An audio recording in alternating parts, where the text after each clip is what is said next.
ओम नमो नारायणाय। ओम नमो भगवते वासुदेवाय। ओम श्री विष्णवे च विद्महे वासुदेवाय धीमहि तन्नो विष्णुः प्रचोदयात्। मंगलम भगवान विष्णु मंगलम गरुड़ध्वजः मंगलम पुंडरीकाक्ष मंगलाय तनो हरि।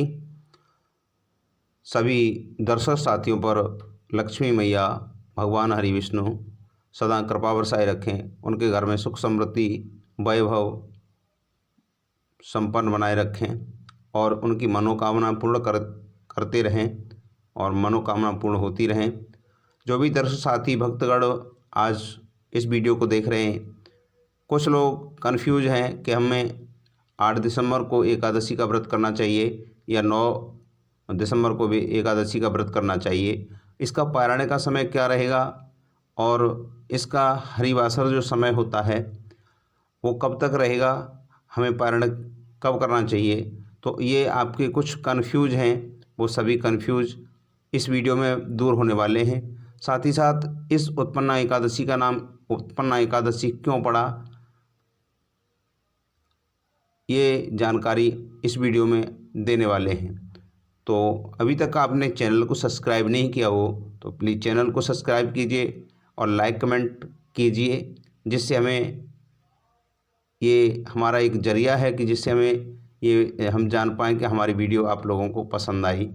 तो चलिए अब मैं वीडियो शुरू करता हूँ और जानकारी शुरू करता हूँ हमें कब व्रत करना चाहिए और व्रत की मुख्य कथा क्या है, कथा के बारे में भी जानेंगे। चलिए ज़्यादा समय नहीं लेते हुए स्टार्ट करते हैं।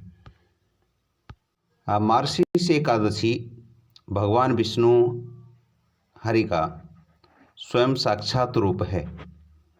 इस कथा को सूत जी ने शौनकादि ऋषियों को इस कथा का वृतांत सुनाया और यही कथा भगवान कृष्ण ने अपने परम भक्त युधिष्ठिर को वही कथा सुनाई। वही कथा मैं आप लोगों तक सुना रहा हूँ, जो उत्पन्ना एकादशी है, जो भगवान का साक्षात स्वरूप है, जो मार्गशीर्ष के महीने में आती है और 11वीं एकादशी होती है। एक दिन भगवान कन्हैया से कृष्ण से युधिष्ठिर ने पूछा कि एकादशी व्रत का विधि क्या है, इसका फल क्या है, उपवास करने के समय क्या क्रिया करना चाहिए। इस बात को सुनकर के भगवान कृष्ण युधिष्ठिर को समझाते हैं कि चलिए मैं आपको उत्पन्ना एकादशी का महात्म्य सुनाता हूँ। यह हेमंत ऋतु में मार्गशीर्ष का महीना कृष्ण पक्ष होता है। एकादशी का व्रत करना यहाँ से आरंभ करना चाहिए।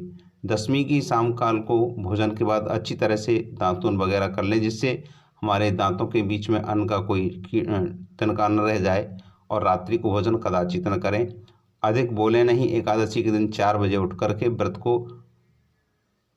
का संकल्प लें और शौच आदि नित्य क्रिया जो करते हैं उसके बाद स्नान ध्यान करके, और ऐसे लोगों से बात नहीं करना है जैसे चोर है, पाखंडी, परिस्थितिगामी है, निंदक है, मिथ्या भाषणी हैं, झूठ बोलने वाले हैं।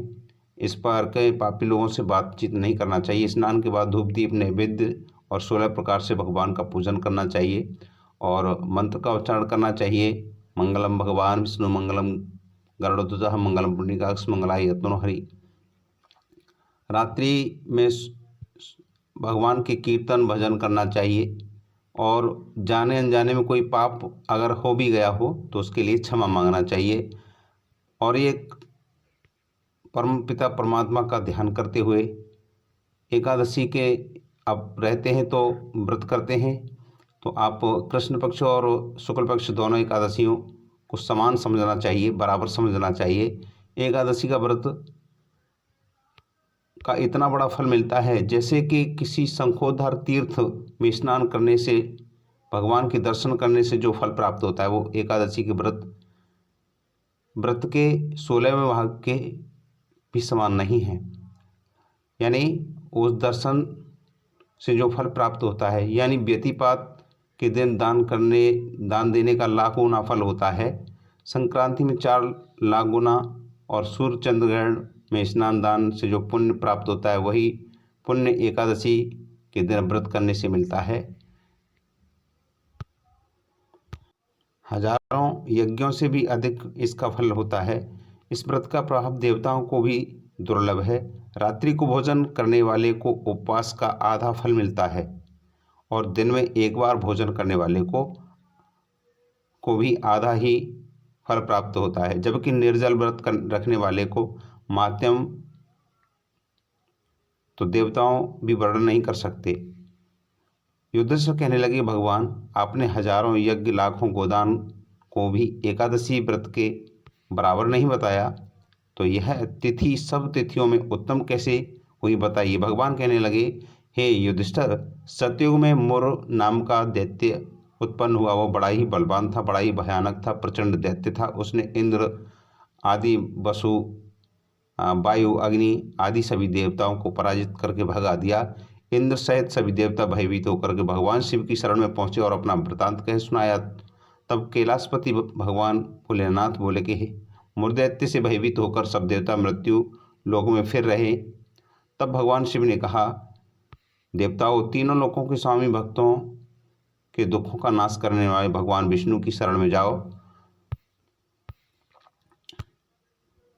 वही तुम्हारे दुखों का निवारण करेंगे। शिव जी के ऐसे वचन सुनकर के सभी देवता क्षीर सागर में पहुंचे और जहां भगवान शयन कर रहे थे वहां पे स्तुति करके सभी देवताओं ने बारंबार नमस्कार किया, प्रणाम किया। मधुसूदन, आपको नमस्कार, प्रणाम, हमारी रक्षा कीजिए। दैत्यों ने हमें भयभीत कर दिया है, हम आपकी शरण में आए हैं।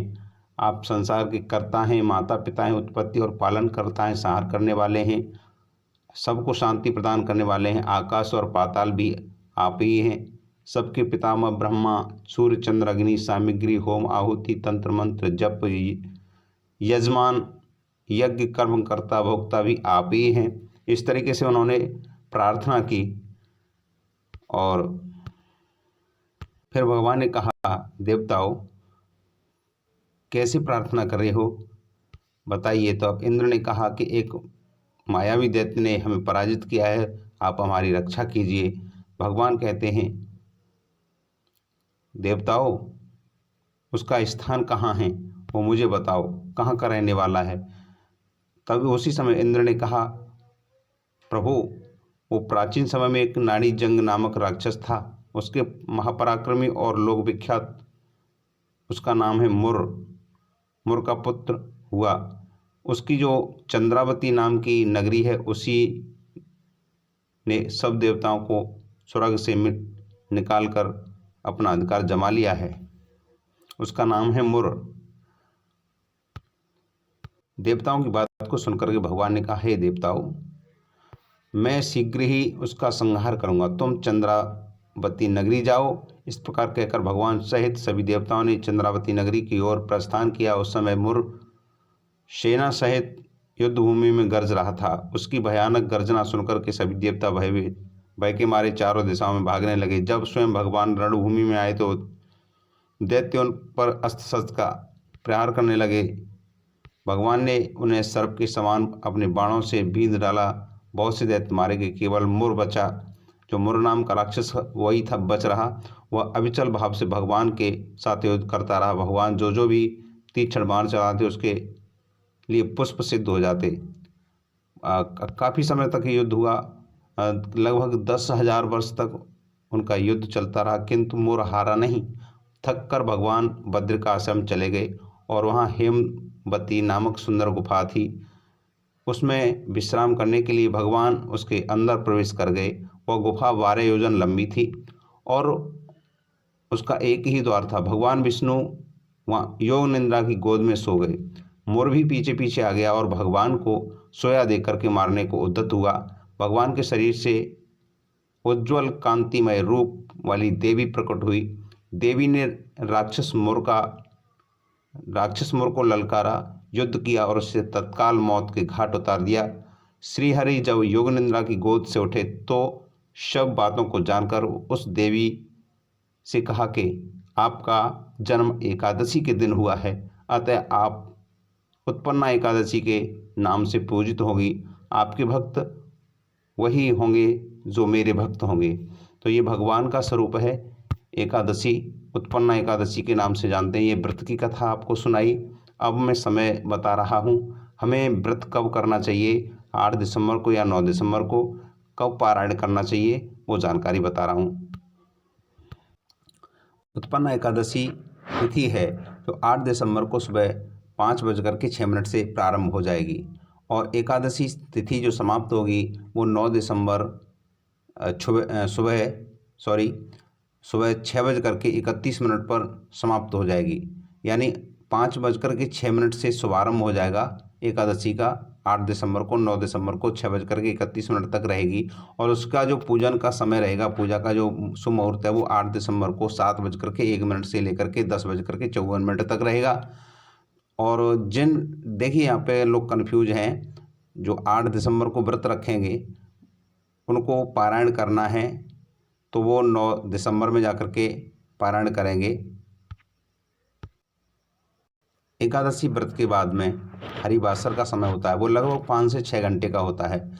जब एकादशी का समय समापन होगा वो 9 दिसंबर में 6:31 तक, तो उसके 5-6 घंटे बाद का समय देने के पश्चात में जो हरिवासर का समय रहेगा उसके बाद हम पारण करेंगे।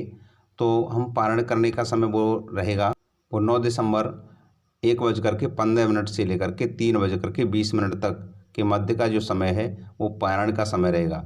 और जो भक्त 9 दिसंबर को एकादशी का व्रत रहेंगे उनके लिए, क्योंकि व्रत रखने वाले को द्वादशी में ही पारण करना चाहिए और 9 दिसंबर को जो व्रत रहेंगे उनका समय, पारायण का समय जो रहेगा वो 10 दिसंबर को 7:02 से लेकर के सुबह 7:13 तक रहेगा। लगभग मान के चलें तो 10-11 मिनट का ही उनके लिए मुहूर्त रहेगा। त्रयोदशी से पहले ही हमें पारायण करना चाहिए, कभी त्रयोदशी में पारायण नहीं करना चाहिए, द्वादशी में ही पारायण करना चाहिए। तो ये आपका यहाँ पर क्लियर सवाल हुआ कि आप 8 दिसंबर को भी व्रत कर सकते हैं और 9 दिसंबर को भी व्रत कर सकते हैं। 9 दिसंबर का समय बहुत कम है, 8 दिसंबर का समय पूरा मिला हुआ है। तो चलिए, आपने इतना कीमती समय दिया। भगवान हरि, भगवान विष्णु, महालक्ष्मी, माँ सरस्वती आप पर सदा कृपा बरसाए रखें और हमें लाइक कमेंट ज़रूर करें। जय श्री राधे, राधे कृष्ण।